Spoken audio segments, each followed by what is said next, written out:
Welcome everybody to another episode of Free Thinkers Anonymous. This is Mike with my co-host Jeremy, and this week we're going to be talking about the pandemic and how it impacted the visual effects industry. Then we look at the more recent impacts. And more recent, I mean like 2019 till now, past 5 years. What's been going on that wasn't going on before that? First off, the pandemic. The pandemic shut down productions. The pandemic made it so that nobody was making movies because they couldn't be close enough to one another to actually make movies. There's few exceptions to this. They generally had to get government approval. It cost way more money to do these productions because you had to spend a lot of time cleaning everything. You had a lot more masks and other things you had to do to make sure that you were safe around each other because films are a bunch of people coming together to work on something. And if you're not allowed to come together to work on something, how are you going to do that? So Tom Cruise's tirade when he worked really hard, spent millions of his own dollars to keep production going for the film he was working on at the time. And the only requirement was that people can't just be next to each other. You have to maintain 6 feet of distance. And he found two people that were working on set that were reviewing footage, and they were basically sitting shoulder to shoulder and just watching footage through, making sure it was done correctly according to their role on production. And he went off. He was like, I don't think you'll understand. The entire industry is halted right now. Everything is hinging on whether or not we can do this and make sure that everybody doesn't get sick in the process of doing this because COVID's running rampant. We don't know what's going on with COVID, and the world governments are shutting down productions. He's like, it took a lot to be able to let us do this. So, what are you doing? You clearly don't respect me. You don't respect my money, and show that we are able to do this without getting everybody sick. No other productions are going to be allowed to do this either. So you guys are just being lazy and showing direct disrespect to all the people that you work with in the film industry.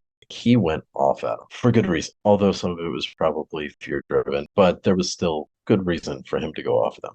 But because all those productions were shut down, there was very little work available. Anything that wasn't already in post production, already completed production, like it was already shot, wasn't already shot, wasn't going to be shot for a good like 6 months to a year. There was almost no production that was recorded. So fewer movies coming out. Also, why would movies come out? You're not going to get box office results. The only way to watch movies during that time really was through streaming services. And streaming services were already paid. So like you're not going to make more money by adding in content that like people are already locked inside their homes. They're going to watch your streaming service anyway. And how many more subscribers are you really going to get because you released one or maybe two things that year? Because that's all you can potentially release anyway.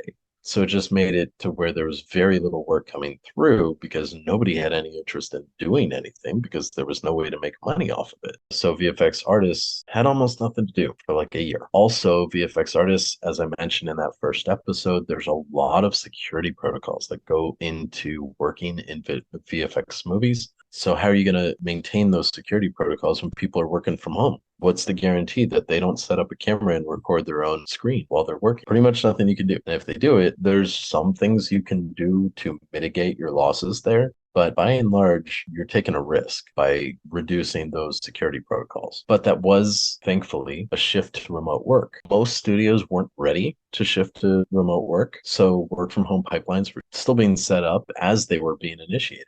It was like, okay, well, we can't have everybody in the office. We still have to get this work done. All right, we'll do work from home. Well, how do we do work from home? I don't know, but we got to keep working. So they would find ways to make things work as they were still in the middle of doing it. And security measures for big budget productions, work from home wasn't initially feasible for those projects. So they did have to halt work altogether. It wasn't until later on that the bigger production companies understood, like, hey, we need to relax the security protocols at least a little bit because otherwise this work can't get done. Like, it legally can't get done. We can't have artists in the office because there's no way to maintain that social distancing or the occupancy standards that buildings now have because it was reduced by a certain percentage, particularly in LA County, where it was even more extreme. And yeah, I mean, LA in particular was extreme and long for those lockdowns. So getting back into the office, where most of the in-country post-production jobs were, they ran into delays. And then there's also the permanence of that remote work from the pandemic. Like some studios made a full-time shift to remote work, which has its benefits and detriments, which I think I mostly covered in episode one. But other studios are hybrid. They do both in-studio work and they do remote work, where they try to keep remote work to a minimum, but it still allows an avenue of work for artists more recently. So the pandemic was overall a negative impact on the whole world. But with VFX, we had been fighting for a very long time to reduce commute times, to allow us to move out of these super high cost of living areas where we were making barely enough to survive. But we had to be there because that's the only place the work was. But now more studios are willing to contract artists in other states and overseas. Now that they've developed the remote infrastructure and gotten approval from the bigger production studios for work from home. That is one plus from the pandemic that has particularly helped out the VFX industry. And then you have the strikes. The strikes primarily started last year. First the writer's strike, then the actor's strike. They took more time to settle than any strike in film history, which was a combined about 7 months. The writer's strike was from May 2nd, 2023 to September 27th, 2023, so 5 months. And the actor's strike was from July 14th until November 9th, so about 4 months altogether. And if writers aren't writing new content and actors are refusing to act, nothing is being done. So just like during the pandemic, where all of a sudden VFX studios, VFX artists have nothing to work on, the strikes, once again, nothing to work on, nothing to do. So that meant a really long break on productions and delayed start dates. So the long break meant that we weren't having any work for a long period of time. And the delayed start dates meant that when we were having work, it was so compressed, so squeezed together that it was super fast deadlines. If you had work, you were working 80-hour weeks minimum because you had to get that stuff out immediately. We did have a certain amount of time. We did have, let's just say, 3 months for post production. Now we have 1 month for post production. So you have to staff up way higher, way quicker. And VFX studios just couldn't handle that for the most part, which meant that artists were being run around. It meant that VFX studios were going under. And we're still not fully seeing work getting back to normal, even now. Work in the industry is still very hard to find because of the writer strikes that were happening last year that ended in November. I mean, we're now 4 months past that, and we still aren't seeing significant amounts of work coming in. I know that at the minimum, me and Mike have been having some issues with finding consistent work. I got lucky by getting an in with a production company that was working on something overseas, so it wasn't affected by the AITSC strikes and the SAG-AFTRA strike. But it still made it that as soon as that project ended, I'm looking for work and I can't find anything. And the heart of the strikes were about predatory practices with streaming services and the use of AI making writers and actors obsolete. So while VFX workers were generally not happy with the strikes happening because it negatively impacted their ability to make money, a lot of us, myself included, did support why they had a strike because I think it's important for people to get paid for the work that they're done. I think money getting concentrated at the wealthy heads of production companies instead of being paid to the people that actually make these films is a problem. And I think that AI is a potential significant threat, particularly for writers, less so for actors, but still for actors, particularly voiceover actors, to where they literally can be made 100% obsolete. And it's important that they protect themselves. I think the chances of those big production companies, since they have so much power, and they don't understand that they're destroying the market size because of their very algorithmic process. They're making content that people just don't care to see. They're making content that they think people want to see because it checks all the boxes of what people like. But the thing is, people's interests continually change. And people like things that they can see that care was put into every single step of the process. The less human impact on film, the less people are generally going to enjoy it. And the more people actually care about the job they're doing, all the way from directors, all the way down to, well, I don't want to say down to anything because I don't think there's any job in the film industry that is a down to, but we'll say production assistants because they are kind of the catch all role. but all of them, if they care about what they're doing, it can make something that might have otherwise been a flop into an insane success. And I think Guardians of the Galaxy, the first one, is a really good example of this. I don't think a single person was anticipating Guardians of the Galaxy being a good movie. I don't think a single person was anticipating Guardians of the Galaxy making a lot of money. And everybody cared about working on that movie. You can see it in the actors, you can see it in the camera work, you can see it in the motion graphics, you can see it in the song choice, you can see it from the directing side, you can see it from the producing side, you can see it from the marketing side, like you can see it from the VFX artists, you can see it in the 3D conversion even. Actually, all three of us, I think, got the chance to do the 3D conversion for that film. And it's amazing when you get people that try so hard to do a really good job. They really care about the quality of their work. It ends up being amazing, even when you weren't otherwise anticipating it.